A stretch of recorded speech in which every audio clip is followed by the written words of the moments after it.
देखो बच्चे लोग, पी ब्लॉक के अंदर हमारा ये बहुत ही खास सा टॉपिक है सल्फ्यूरिक एसिड। सल्फ्यूरिक एसिड को किंग ऑफ एसिड कहा जाता है। और ये किंग ऑफ एसिड इसलिए नहीं कहा जाता है कि ये किंग है। किस लिए किंग है? ये इसलिए किंग है क्या बोलते हैं, क्योंकि ये लगभग सबसे रिएक्ट कर जाता है। मेटल्स हो, नॉन मेटल्स हो, मेटलॉइड्स हो, ये तीनों से रिएक्शंस करने के लिए तैयार है। इसलिए इसको हम लोग स्पेशल नाम से जानते हैं, किंग ऑफ एसिड बोल देते हैं। HCl भी कहोगे, स्ट्रॉन्गेस्ट एसिड HCl भी है, HNO3 भी है, लेकिन सल्फ्यूरिक को क्यों बोलते हैं? क्योंकि किंग ऑफ एसिड इसलिए क्योंकि लगभग सबसे रिएक्ट करता है ये। चलो, सल्फ्यूरिक एसिड का तो फॉर्मूला सबको मालूम है, H2SO4।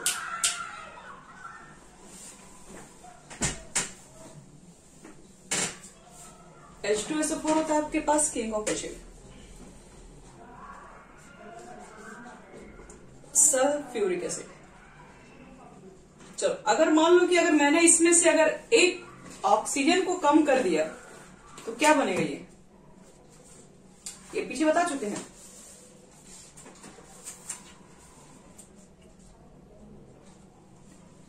हाँ, H2SO3 इसको सल्फरस एसिड बोलते हैं।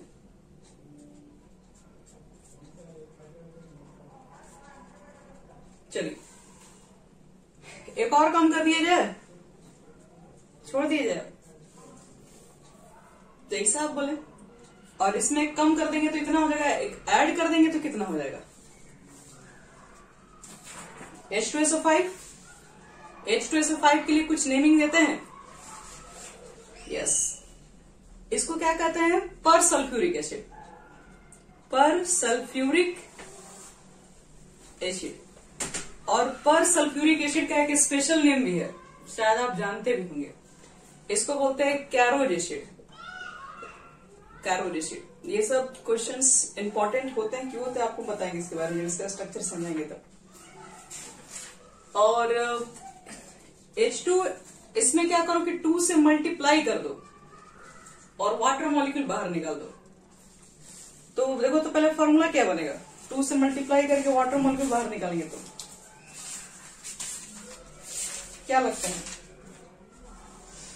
तो H2S2O8 और H2O निकालोगे, सॉरी मल्टीप्लाई करोगे तो H4 होगा ना। H2O निकालोगे तो H2 निकल गया, तो H2 हो गया, S2 हो गया, O7। H2S2O7। और इसको बहुत अच्छे से जानते हो, इसको पायरोसल्फ्यूरिक एसिड कहते हैं। Pyrosulphuric acid. और पायरोसल्फ्यूरिक एसिड को फेमस नाम है इसका ओलियम। ओलियम के नाम से इसको जानते हैं। और अगर इसको 2 से कहीं मल्टीप्लाई करके सिर्फ और सिर्फ हाइड्रोजन ही बाहर निकालोगे, मल्टीप्लाई बाई 2 माइनस H2, 2 से मल्टीप्लाई करोगे H2S2O8 और H2 निकालोगे तो क्या हो जाएगा? H2S2O8। इसको पर डाई सल्फ्यूरिक एसिड कहते हैं। पर डाई सल्फ्यूरिक एसिड, जिसको फेमस नाम दिया गया मार्शल एसिड।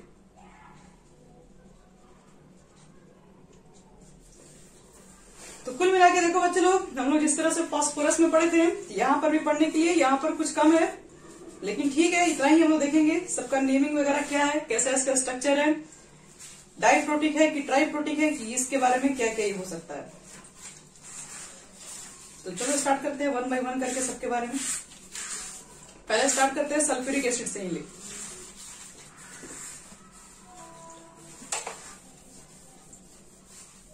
चलो बताओ, तो H2SO4 का हाइब्रिडाइजेशन क्या होगा? क्या लगता है आप लोग को?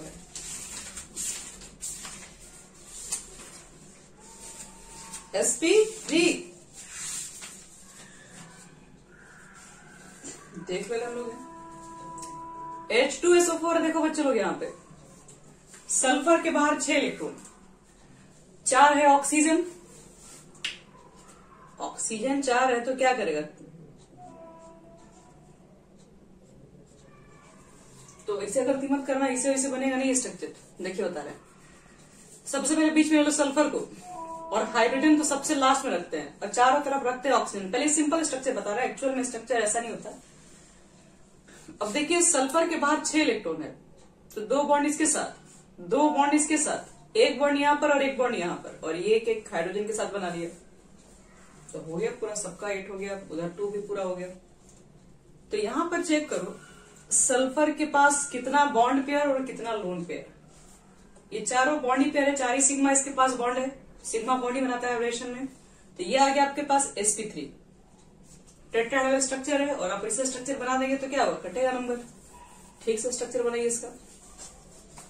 तो कैसे बनाएंगे इसमें, S को रख दो यहां पर, फिर OH, 2 तो इसके पास OH ग्रुप है, ये हो गया H2SO4 टेट्राहेड्रल स्ट्रक्चर। अब पूछा जाए कि यहां से कितना H+ बाहर निकलेगा। 2 ही H है, दोनों इलेक्ट्रोनेगेटिव से कनेक्टेड है, तो यही दोनों H बाहर निकल सकता है। इसका मतलब है ये डाइप्रोटिक नेचर का है, इसको डाइप्रोटिक एसिड कहते हैं। याद रखिएगा डाइप्रोटिक क्यों, क्योंकि यहाँ पर 2 प्रोटोन यूनिट करता है, 2 प्रोटोन, प्रोटोन का मतलब होता है H+ को प्रोटोन क्यों कहते हैं, क्योंकि H+ के पास इलेक्ट्रॉन का है। तो यहां से ये 2 H+ निकाल सकता है, इसलिए इसको डाइप्रोटिक एसिड कहा जाता है। अब देखो H2SO3 इसका बनाता है स्ट्रक्चर, ये तो हो गया H2SO4, H2SO3 सल्फरस एसिड। चलिए इसके बारे में देख लीजिए, इसका क्या होगा, हाइब्रिडेशन चेक कर लेते हैं पहले। सल्फर है, 3 ऑक्सीजन, इस बार कम हो गया ऑक्सीजन, एक ऊपर बना लो, एक यहां OH लगा दो, और क्या करोगे, एक यहां OH लगाओगे, 2 तो OH रहेगा इसके पास, और एक तुम्हारा रहेगा लोन पेयर। क्यों, क्योंकि इसके बाहर 6 होता है, तो 1 2 2 4 एक लोन पेयर है। तो ये तो अभी भी sp3 है, 3 बॉन्ड पेयर, एक लोन पेयर, ले लेके आ जाएगा sp3। टेट्राहेड्रल स्ट्रक्चर नहीं होगा, देख ही सकते हो, एक तो लोन पेयर आ गया है, ये एंगुलर शेप बोलिए, बेंड शेप, क्या बोलते हैं, एंगुलर शेप हो गया, वी शेप, बेंड शेप, जो बोलना बोलो, की डिजाइन का सबका रहता है। इसमें चेक करो कि ये क्या होगा, तो यहां पर भी देख रहे हैं 2 H ग्रुप है, यहीं से H निकलेगा, तो ये भी एक डाइप्रोटिक एसिड ही होता है। मतलब सब कुछ इसके बारे में ये लिखा हुआ है, सही है। चलो इसके बाद देखते हैं H2SO5, इसको हम लोग बोलते हैं, फेमस नाम है H2SO5। H2SO5 को क्या बोलते हैं, पर सल्फ्यूरिक एसिड।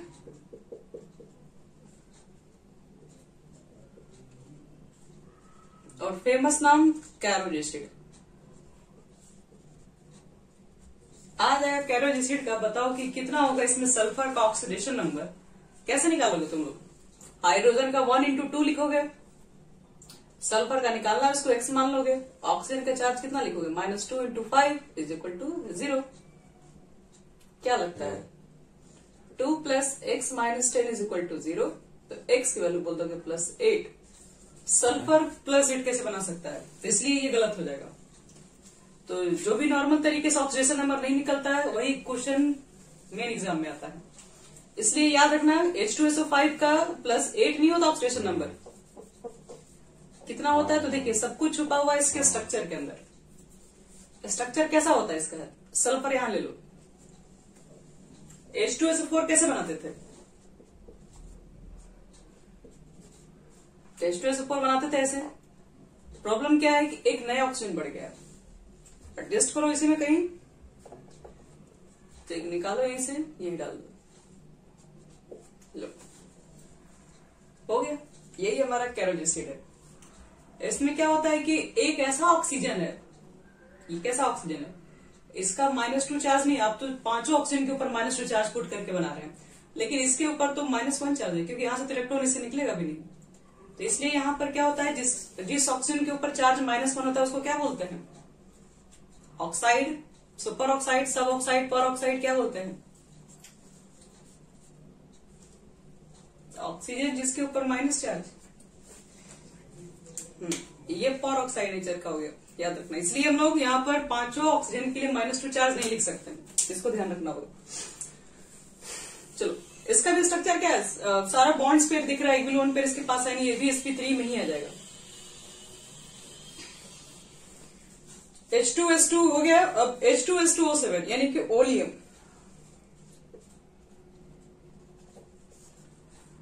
और इससे पहले वाला जो था वो भी डाइप्रोटिक एसिड ही था, देखे थे तुम लोग। चलो ओलियम के बारे में, इसका स्ट्रक्चर कैसा है। स्ट्रक्चर इसका बनाने से पहले देखो sp3 होगा ना।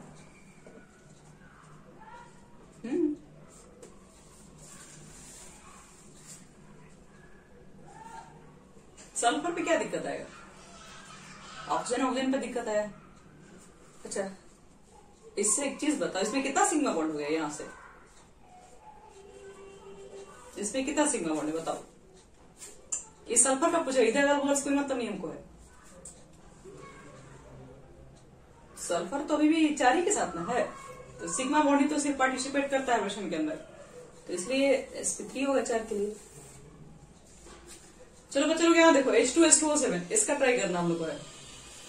ये कैसे आया है, तो पहले आप जाइए इसके इतिहास में जाइए कि इसको कैसे बनाया गया है। H2SO4 में हम लोग क्या किए थे, 2 से मल्टीप्लाई किए थे, वाटर मॉलिक्यूल बाहर निकाले थे। बस वही काम करना है यहाँ पर भी है। H2SO4 लेके आओ, ये है हमारा H2SO4। 2 मॉलिक्यूल आप ले लीजिए,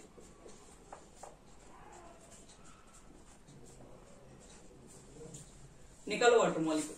निकालते हैं इसे OH और H, तो एक ऑक्सीजन ऐसा मिलेगा जो दोनों को कनेक्ट करके रख देगा। ये है, तो देखो क्या लगता है, इसमें 2 सल्फर है। ये सल्फर के ऊपर क्या आएगा, इसका ऑक्सीडेशन स्टेट चेक करो। इस सल्फर के ऊपर 2 हाई इलेक्ट्रोनेगेटिव ऊपर भी है नीचे भी है, मतलब 2 ऊपर से इलेक्ट्रॉन गया, 2 नीचे से गया, एक बगल से गया, इस बगल से गया, यानी +6 यहाँ पर भी है, +6 यहाँ पर भी है। आपसे क्वेश्चन ये भी पूछ सकता है लिंकेज के बारे में। देखिए पी ब्लॉक में एमसीक्यू के क्वेश्चंस बहुत सारे होते हैं। इससे पूछेगा कि एसओएस के लिंकेज कितने हैं, तो इसमें एसओएस के सिर्फ एक ही लिंकेज है।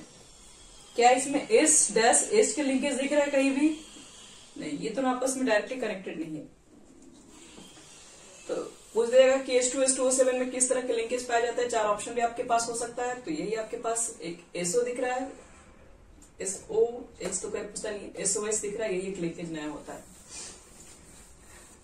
और आप यहाँ पर 2 सल्फर है तो 2 निकालना पड़ेगा हर रिएक्शन, तो sp3 दोनों कहीं आ जाएगा। चलो ओलियम के बाद हमारे पास आता है H2S2O8, martial acid. Martial acid का जो नेमिंग होता है उसको बोलते हैं पर di sulphuric acid, H2S2O8, Marshall famous. तो फिर इसका स्ट्रक्चर कैसे बनाएंगे, तो इसके फिर इतिहास में जाना पड़ेगा, कहां से आया है, कैसे बना ये है। इसका इतिहास याद रहेगा तो फिर कहीं स्ट्रक्चर में कोई गड़बड़ नहीं आएगा।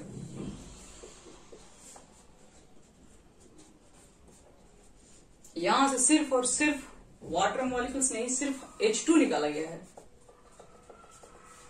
डाल दीजिए, कोई फर्क नहीं पड़ता, ये भी sp3 है, ये भी sp3 ही है। अगर देखा जाए तो ये भी सब डाइप्रोटिक ही एसिड है। अभी तक हम लोग जितना देख रहे हैं सबके सब H2 है, तो डाइप्रोटिक एसिड ही दिख रहा है। ये भी डाइप्रोटिक एसिड ही है। और यहाँ पर कैसा लिंकेज दिख रहा है, तो SOOS, यहाँ पर सॉरी इसमें O' का भी लिंकेज है, पर ऑक्सी कंपाउंड भी इसके अंदर पाया जाता है। तो अगर पूछा जाए मान लो एमसीक्यू के क्वेश्चन के अंदर कि पर क्या बोलते हैं, which of the following acid, जैसे मान लो एक क्वेश्चन आ गया एमसीक्यू में तुम लोग, which of the following acid contain पर लिंकेज। पर लिंकेज का मतलब ये होता है कि परऑक्साइड वाला group H2S2O5, H2S2O7, H2S2O8, H2SO3 do not contain लिख दो। चलो बताओ इसमें कौन सा ऐसा ऑप्शन दिख रहा है जिसके अंदर पर लिंकेज नहीं था। और भी हो सकता है, 1-2 ऑप्शन ज्यादा दिख रहा है। देखो तो बच्चे लोग कौन सा आंसर इसमें आएगा,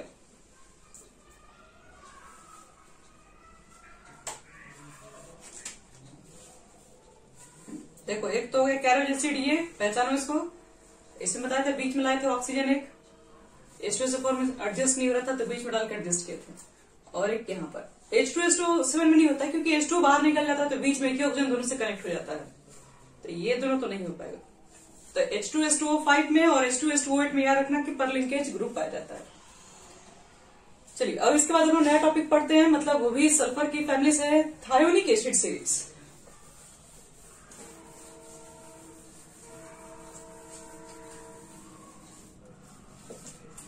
THIONIC, thionic acid series.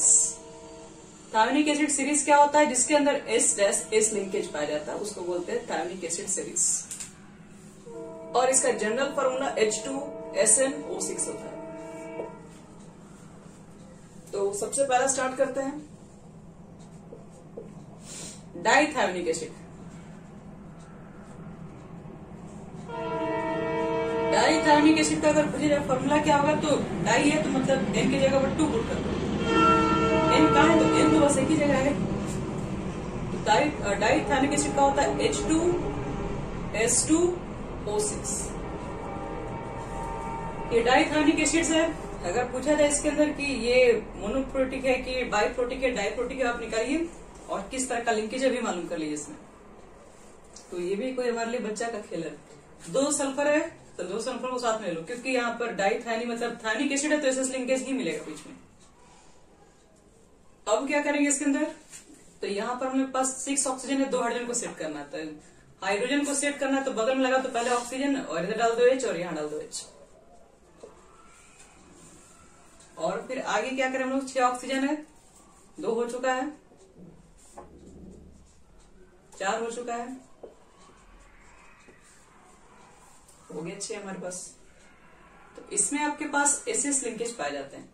SS कितने लिंकेज होंगे, तो 1 लिंकेज होंगे। फिर होता है ट्राइथायोनिक एसिड।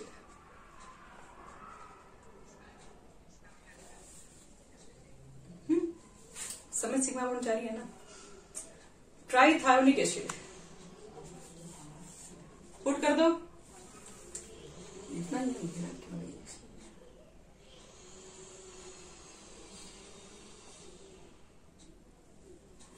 ट्राइथायोनिक एसिड क्या लगता है, ट्राइथायोनिक एसिड का फॉर्मूला तो H2 रहेगा, सिर्फ S का ही नंबर बढ़ रहा है, बाकी सब तो नंबर फिक्स कर दिया गया। H2S3O6 क्या करेंगे इसमें हम लोग, सल्फर ले लेंगे बीच में, तीनों ले लो सल्फर। OH ग्रुप चाहिए तो इस बगल में OH ग्रुप देके सबको पहले शांत कर लीजिए। 6 ऑक्सीजन है तो जैसे लगाते आओ वैसे लगाते आओ।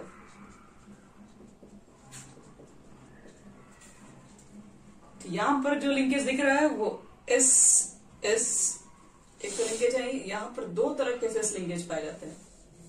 हो सकता है एसओ लिंकेज भी आपसे पूछ सकता है, ये सब क्वेश्चन के ऊपर डिपेंड है क्या पूछ लेगा। पिछले बार तो टेस्ट में कुछ लिंकेज वाला क्वेश्चन नहीं दिए थे, बट इस बार टेस्ट पी ब्लॉक में सब तरह के एमसीक्यू डाल दिया जाएगा। चलो ट्राइथायोनिक हो गया, टेट्राथायोनिक में खुद से समझ लो क्या होगा।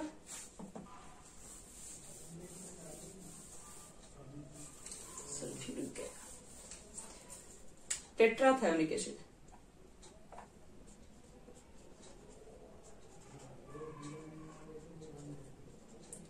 देखो बच्चे लोग, टेट्राथायोनिक एसिड का मतलब ये हुआ, फॉर्मूला आपके पास जो था H2 तो रहेगा ही, S4 हो जाएगा O6, S double bond O कर दो, S डबल बॉन्ड O, इधर से OH ग्रुप 4, तो 4 है तो एक इसी पे रहेगा और एक इसके ऊपर आ जाएगा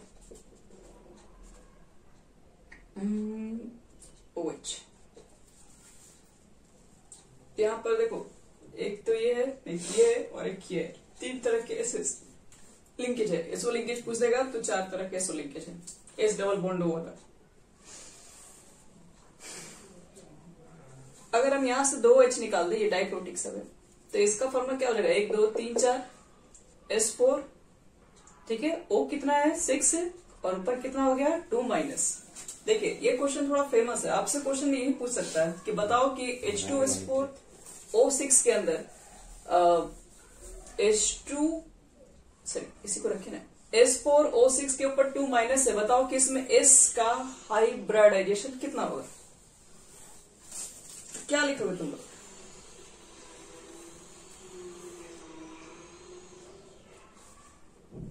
हम क्या पूछते हैं, हमको ये नहीं पूछना था, हमें ये एक्चुअली पूछना था कि ऑक्सीडेशन नंबर कितना होगा। हाँ, वो ज्यादा फेमस क्वेश्चन है। तो क्या करोगे, सल्फर कितना बोलेगा, 4x मानोगे 2, आप लोग करेंगे ही ना, बचपन से ही करते हैं। 12 में से 2 के कितना हो गया, 10, ठीक है। 5/2 आ गया, मतलब क्या फ्रैक्शन में भी क्या आता ऑक्सीडेशन नंबर, इलेक्ट्रॉन किसी से खींचिएगा, कोई इलेक्ट्रॉन खींचेगा तो अब क्या एक का आधा तो नहीं खींच पाओगे उसका, तो ये तो वही ठीक नहीं है। तो क्या लगता है इसमें ऑक्सीडेशन नंबर कितने तरह के एग्जिस्ट कर सकते हैं? तो आप जाइए रियलिटी में जाइए, इसके स्ट्रक्चर पे जाके सब मालूम कीजिए। यहां देखने से क्या लग रहा है, कहां कहां से इलेक्ट्रॉन इसको मिल रहा होगा, कहां कहां से इलेक्ट्रॉन खिंचा रहा होगा, एक 2 ऊपर से, एक नीचे से और एक बगल से, ज्यादा नहीं, बस 5। यहां वाला तो कोई ले नहीं सकता है क्योंकि यहाँ वाला दोनों का इलेक्ट्रोनेगेटिव डिफरेंस सेम है। यहां वाले का क्या होगा, इधर भी ऐसे इधर भी एक से, यहां वाला चेक कर लो, इसका भी कहीं नहीं जाएगा, और इसका कितना हो गया, +5। तो याद रखिएगा H4O6 के ऊपर 2 माइनस में सल्फर का ऑक्सीडेशन नंबर 6 नहीं होता है, 5 एंड 5 होता है और 2 0 भी होता है। कहोगे फिर ये क्या चीज निकल के आया, ये एवरेज है, एवरेज ऑक्सीडेशन नंबर निकाला गया है। एवरेज का मतलब क्या, आपके पास है टोटल 2 एटम्स है, ये एस है और ये एस है, और इसमें आप 2 एटम्स है, यही आपके पास 5/2 लिखा गया है। सॉरी क्या बोल रहे हैं, आपके पास यहाँ पे लिखते हैं ना ऑक्सीडेशन नंबर दिखाया जाता है, तो 5 यहाँ पर हो गया, 5 यहाँ पर हो गया, 10 लिखोगे सबको जोड़ के, और नीचे कितने होते हैं, 4 एटम्स हैं सल्फर के, यहाँ 4 से डिवाइड करोगे तो ये निकल गया। मतलब ये 5/2 आपके पास है, वो एवरेज निकाला गया, चारों एटम को लिया गया है और उसका ऑक्सीडेशन नंबर को लेके ऐड किया गया है। तो फ्रैक्शन में याद रखना, कभी भी ऑक्सीडेशन नंबर अगर दिखाई पड़ जाए तो इसका मतलब ये है कि वो एक्चुअल में एवरेज निकाला जा रहा है, वो एवरेज ऑक्सीडेशन नंबर निकलता है, रियलिटी में कभी भी फ्रैक्शन में नहीं आएगा। चलो ये हमारा हो गया सब, कहानी खत्म पूरा। अब आते हैं सल्फ्यूरिक एसिड, घूम फिर के आखिर जाना वहीं पे है। सल्फ्यूरिक एसिड,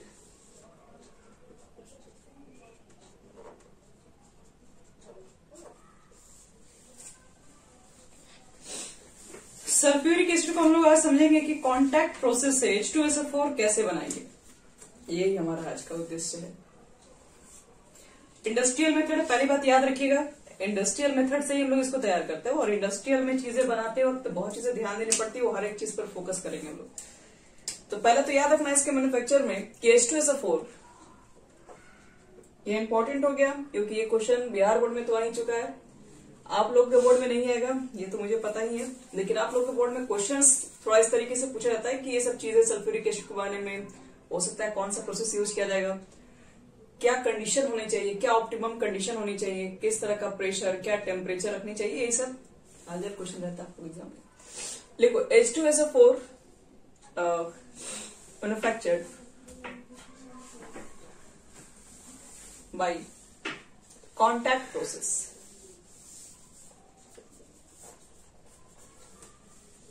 H2SO4 को कॉन्टैक्ट प्रोसेस के थ्रू बनाया जाता है, पहली बात, और which involve in following 3 step, लिख दो, इन्वॉल्व इन फॉलोइंग 3 स्टेप। इसको बच्चे लोग 3 स्टेप्स में यूज करके सल्फ्यूरिक एसिड हम लोग बना सकते हैं। 3 स्टेप में पहला स्टेप देखो क्या करेंगे, सबसे पहला काम एक बार बताए थे लेकिन वो जल्दबाजी था, आज हम आराम आराम से पढ़ेंगे। पहला ये था कि सबसे पहले हम लोग को सल्फ्यूरिक एसिड बनाने के लिए SO2 गैसेस बनाना पड़ता है, और SO2 गैस कहां से बनाएंगे, तो सल्फर को लेके आके बर्न कर देंगे, बन जाएगा। यानी पहला स्टेप होगा आपके पास बर्निंग ऑफ सल्फर। सल्फर अगर अच्छा से आपको नहीं मिल रहा है तो सल्फर के क्या बोलते हैं, सल्फर के ओर ले लीजिए, यानी सल्फाइड ओर।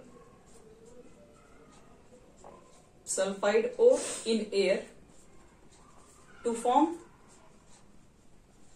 SO2। चलो सबसे पहली बात तो ये याद रखना होगा, SO2 गैस हमारा बन गया, S प्लस O2 एरो के बाद बना लो आप SO2। SO2 तो नहीं बना, हमको H2SO4 बना है। तो अब आगे अगला स्टेप क्या करें, दूसरा स्टेप लिखो। दूसरा स्टेप हुआ कि सल्फर को ये तो पहला हो गया, SO2 को फर्दर ऑक्सीडाइज करते हैं SO3 के अंदर। तो दूसरा स्टेप है कि SO2 को SO3 के अंदर कन्वर्ट करना है, यानी कि कन्वर्जन करना है इसका, conversion of SO2 into SO3 by, कैसे करते हैं, बाय रिएक्शन विथ कर दो, बाय रिएक्शन विथ एयर, और इन द प्रेजेंस ऑफ एक कैटलिस्ट यूज करते हैं, इन द प्रेजेंस ऑफ, वो क्या प्रेजेंस रहता है, प्रेजेंस ऑफ कैटलिस्ट, और इस कैटलिस्ट का नाम है V2O5 वैनेडियम पेंटॉक्साइड। ये हो गया।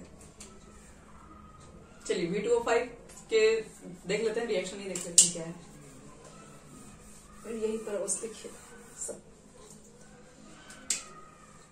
SO2 आपके पास है, आपने लिया O2 और कन्वर्ट हो गया ये SO3 में, और V2O5 वैनेडियम पेंटाऑक्साइड ये कैटलिस्ट है। क्योंकि आप दोनों रिएक्शन गैसेस का करा रहे हैं, तो रिएक्शन गैसेस का क्या हवा में कराइएगा, उसको कराने के लिए कुछ तो चाहिए सरफेस वगैरह, तो ये वैनेडियम पेंटाऑक्साइड हम लोग यूज करते हैं। चलो, तो ये हो गया हमारे पास। एक मिनट, बैलेंस नहीं दिख रहा है, 3 है, और इधर बैलेंस तो दिख ही रहा मुझे, नहीं 3 और 2 4 हो जाएगा। तो यहाँ पर एक, इसको 2 से मल्टीप्लाई कर दो, 6, 2 से मल्टीप्लाई कर दो 4 to 6 हो गया ये। चलिए, यहाँ पर प्रॉब्लम बस ये है कि ये रिएक्शन में जब SO3 फॉर्म होता है तो इसके साथ साथ यहाँ पर हीट रिलीज होती है, -196.5 kilo joule mole inverse. Reaction कैसा है, रिएक्शन एक्सोथर्मिक है। रिएक्शन जब एक्सोथर्मिक है तो हमें क्या करना है, हमें तो इंडस्ट्रियल मेथड तैयार कर रहे हैं, तो हमें हर एक चीज पर फोकस करना पड़ेगा कि H2SO4 कैसे फॉर्म करें। तो H2SO4 को ऐसा अमाउंट में बनाना है कि उसको मार्केट में भी यूज किया जा सके, बेचने में भी यूज किया जा सके, और कम बजट में भी बनाएंगे तभी तो उसको कम दाम में बेचेंगे। महंगा बनाओगे तो फिर बेचोगे महंगा में, कोई खरीदे उदेगा नहीं तुम लोग से, फिर सब लॉस हो जाएगा। तो इसलिए सब कुछ अब दिखा रहे हैं, और इम्पोर्टेंट फैक्टर बता रहे हैं कि अब SO3 का जितना ज्यादा अच्छा अमाउंट होगा, आपके पास H2SO4 का अमाउंट ज्यादा बन पाएगा। सब कुछ डिपेंड करता है SO3 के ऊपर। अब SO3 को आपको चेक करना है कि मैक्सिमम यील्डिंग कहां से होगा इसका। तो since reaction is a exothermic reaction, तो अप्लाइंग करेंगे लिटिल-लियर्स प्रिंसिपल, यानी ऑप्टिमम कंडीशन भी बोल सकते हैं उसको। तो देखो, according to Lichert-Lier's principle,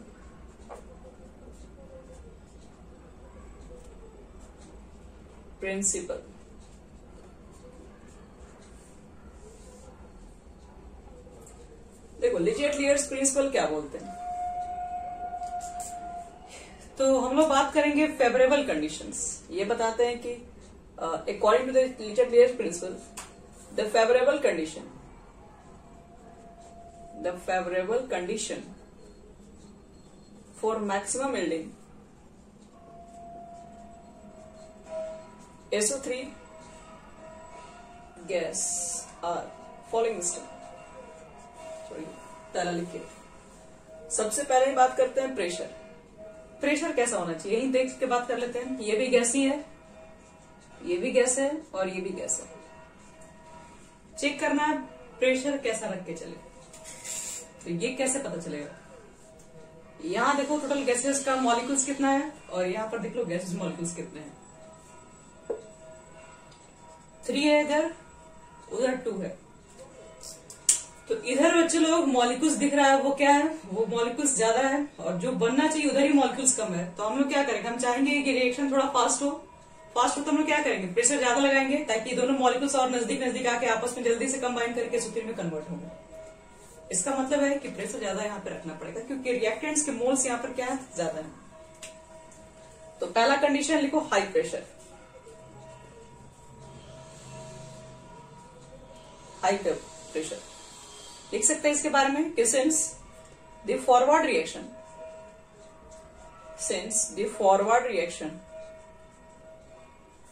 proceed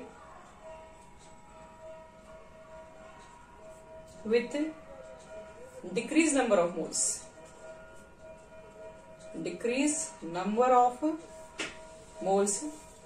therefore high pressure will favor the reaction.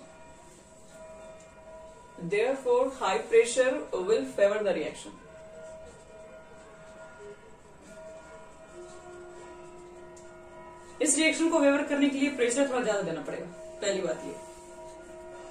फिर बात करते हैं टेम्परेचर कैसा रखा जाए। हाई प्रेशर की यूज करते हैं, बताएं कि फॉरवर्ड रिएक्शन में जो मोल्स है वो डिक्रीज कर रहे हैं, घट रहे हैं, इसलिए प्रेशर ज्यादा रखेंगे ताकि वो ज्यादा उसके मोल्स बन सके, क्योंकि SO3 का ही तो आपको वेल्डिंग करना है। सेकंड आपके पास क्या है, प्रेशर हो गया, हाई प्रेशर का रिक्वायरमेंट। अब टेम्परेचर कैसा रखें, तो एक्सोथर्मिक रिएक्शन है बच्चे लोग, हीट रिलीज हो रही है तो माहौल गर्म हो रहा है, काफी वहां से हीट बाहर निकल रहा है। तो हम लोग चाहेंगे कि थोड़ा कम ही टेम्परेचर पे काम चला, नहीं तो फिर बहुत ज्यादा हीट हो जाएगा तो फिर दिक्कत हो सकता है, अगल बगल वाले आस पड़ोस में उसका हीट बाहर निकल सकता है, आग लग जाएगा तो बहुत भयंकर लग सकता है। तो इसलिए याद रखिएगा हम लोग इसको लो टेम्परेचर पे काम करेंगे।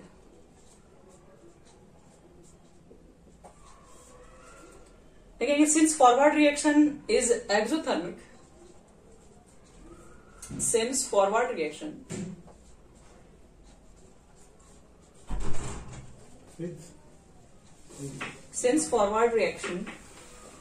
is exothermic, therefore low temperature will favor the reaction,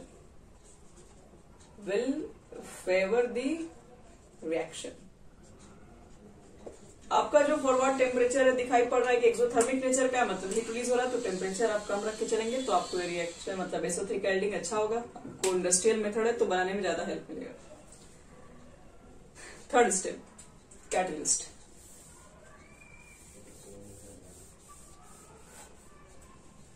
third step हमारे पास है यूज ऑफ कैटलिस्ट। किस तरह का कैटलिस्ट यूज करें, क्योंकि यहाँ पर कैटलिस्ट भी तो यूज हो रहा है V2O5, उस पर भी ध्यान देना है, उस पर भी हमको अपना बजट बना के चलना है कि कम से कम लगे कुछ भी चीजें हमारा। तो लिखिए to increase the rate of reaction, at low temperature. आप तो देख रहे हैं कि टेम्परेचर कम करके चल रहे हैं तो रिएक्शन कैसा होगा जल्दी।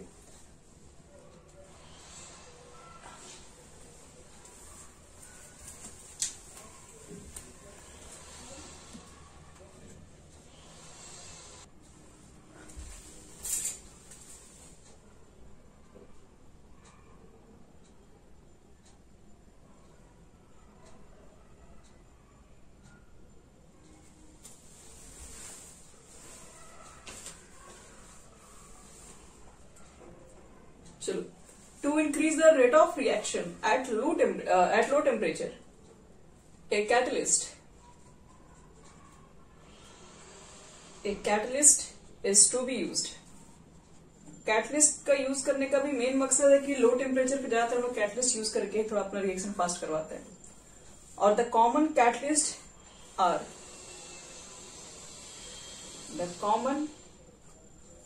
कैटलिस्ट कौन से होते हैं, प्लैटिनम ले सकते हैं और V2O5, यही दो कैटलिस्ट यहाँ पर प्रीफर होते हैं, या तो आप प्लैटिनम ले लीजिए या तो V2O5। लेकिन अब बात है कि आपको बनाना SO3 है और प्लैटिनम मार्केट में बहुत महंगा मिलता है, गोल्ड से डायमंड से भी ऊपर इसका दाम है, तो इतना मार्केट में महंगा कौन खरीदेगा, फिर महंगा अगर इधर खरीदेगा तो उधर महंगा बढ़ाइएगा, इसलिए प्लैटिनम हम लोग यूज नहीं करते इसके लिए। तो सिंस ये लिखना पड़ता है कि सिंस प्लैटिनम इज कॉस्टली, एक तो ये कॉस्टली भी है and easily poison and easily poisoned by arsenic present in SO2. So V2O5 is used because, लिख दीजिए, हम बोल रहे हैं. So V2O5 is used because it is not only cheaper but it is also not easily poisoned. It is not only a cheaper, CHEAPER, but it is also not easily poisoned.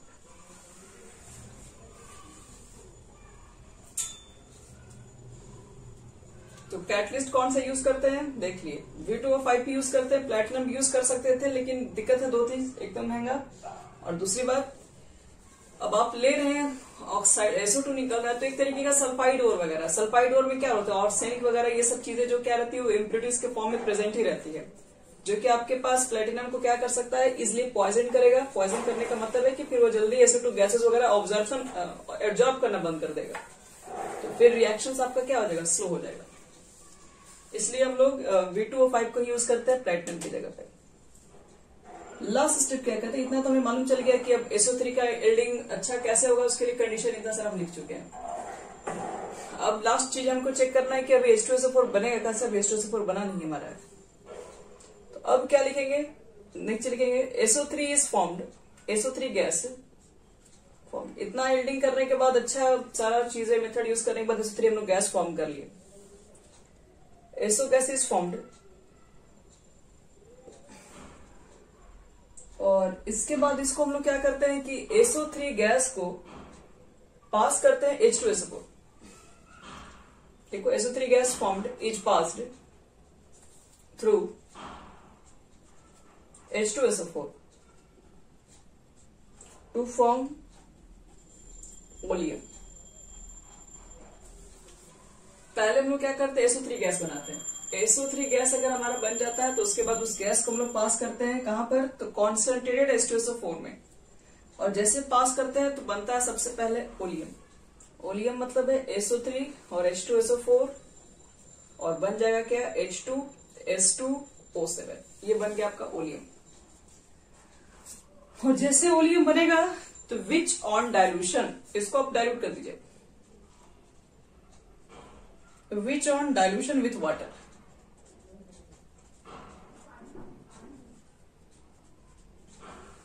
Which on dilution with water to give H2SO4 of desired जितना आपको चाहिए concentration.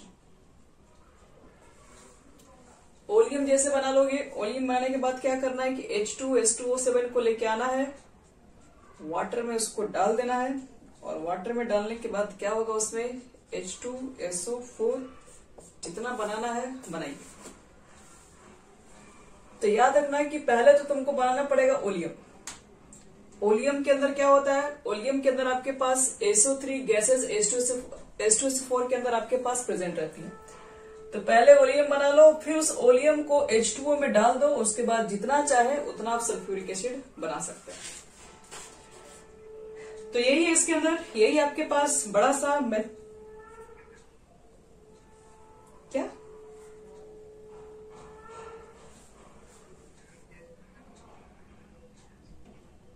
किसमें ये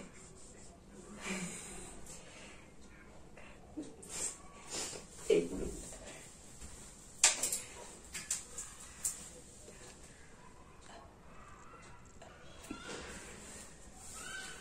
थोड़ा सा इसका properties देख लिया जाए. सबसे पहले प्रॉपर्टीज के लिक्विड है तो ये कोई नया प्रॉपर्टीज नहीं है, ये कलरलेस लिक्विड है, ये प्रॉपर्टीज हो जाएगा. H2SO4 is a colourless dense oily liquid. दूसरी बात है, ये तो सबको ही जानता है कि it dissolve in water producing large amount of heat, तो it should be slowly added to water और and never water in acid. ये तो हम लोग पढ़ चुके हैं 10th क्लास में, ये सब चीजें आपको शायद मालूम नहीं है कि H2SO4 को, एक minute, it dissolve in water, जैसे इसको वाटर में डालते हैं तो वैसे प्रोड्यूस होता है, produce large amount of it. तो हेंस याद रखिएगा, it should be slowly added, it should be slowly added to water. And ये तो पता ही होना चाहिए कि एसिड्स के अंदर कभी वाटर गलती से मत डाल दीजिएगा।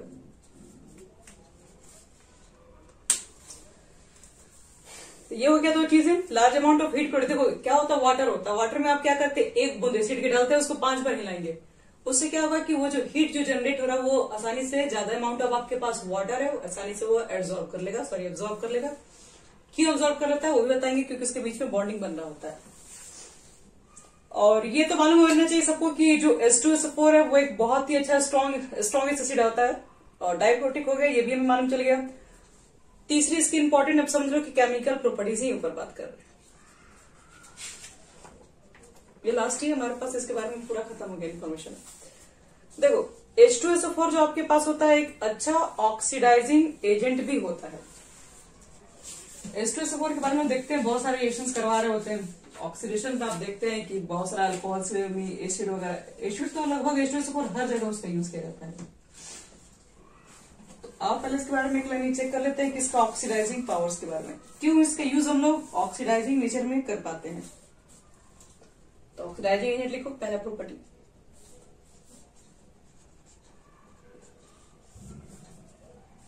तो H2SO4 ले लीजिए और इसको कर दो तुम क्या, हीट, यानी hot concentrated H2SO4 strong oxidising agent. क्यों? क्योंकि ये H2O तो बनाएगा ही बनाएगा, SO2 भी बनाता है और साथ साथ एक नेसेंट ऑक्सीजन बना रहा होता है। और यही नेसेंट ऑक्सीजन बनाने की वजह से ही इसको मिल गया है ऑक्सीडाइजिंग एजेंट होने का पावर। अब ऑक्सीडाइजिंग एजेंट है तो अच्छा खासा दूसरे को ऑक्सीडाइज कर देगा। कार्बन को रिएक्शन करा दो एसिड के साथ, तो कार्बन अभी 0 स्टेट में है, कार्बन को करा दिया 4 स्टेट में, CO2 क्या, कार्बन में +4 चार्ज हो जाएगा, यानी कार्बन को करा दिया ऑक्सीडाइज, खुद बनाता है H2O और SO2 में कन्वर्ट हो जाता है। अगर कार्बन होगा तो यही फॉर्म करेगा। बैलेंसिंग कीजिए, अगर बैलेंस हो जाएगा। सल्फर लेके आओगे, H2SO4 डालोगे, अभी ये 0 स्टेट में है, SO2 में कन्वर्ट हो जाएगा, इसके बाद वाटर मॉलिक्यूल बाहर निकलेगा। बैलेंसिंग नहीं कर बच्चे लोग, सिंपल सा है। व्हाइट फास्फोरस लेके आओगे, रिएक्शन कराओगे H2SO4 के साथ, तो H3PO4 में कन्वर्ट हो जाएगा।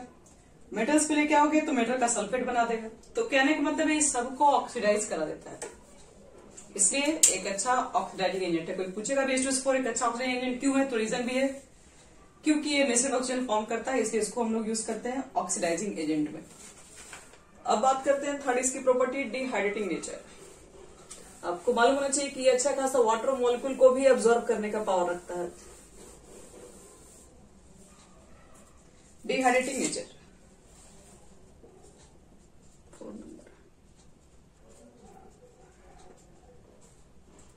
तो ये डिहाइड्रेटिंग नेचर का क्यों है। तो H2SO4 जैसे कि हम लोग मान लो कि जैसे ही H2SO4 डालते हैं वाटर के अंदर, तो उसके बीच में क्या हो जाता है, उसके बीच में आपके पास हाइड्रोजन बॉन्ड बन जाता है वाटर और एसिड के बीच में। देख लो कैसे, H2SO4 आपके पास ये है और वाटर मॉलिक्यूल तुम्हारे पास ये है, हाईली इलेक्ट्रोनेगेटिव, ये पॉजिटिव हो गया, इसका लोन पेयर हो गया, इसके बीच में अट्रैक्शन बनेगा, ये हो गया आपका H बॉन्ड। तो याद रखना कि due to formation of H bond, due to formation of H bond. H bond किसके किसके बीच में? तो between H2O and H2SO4 it can absorb water. It can absorb water.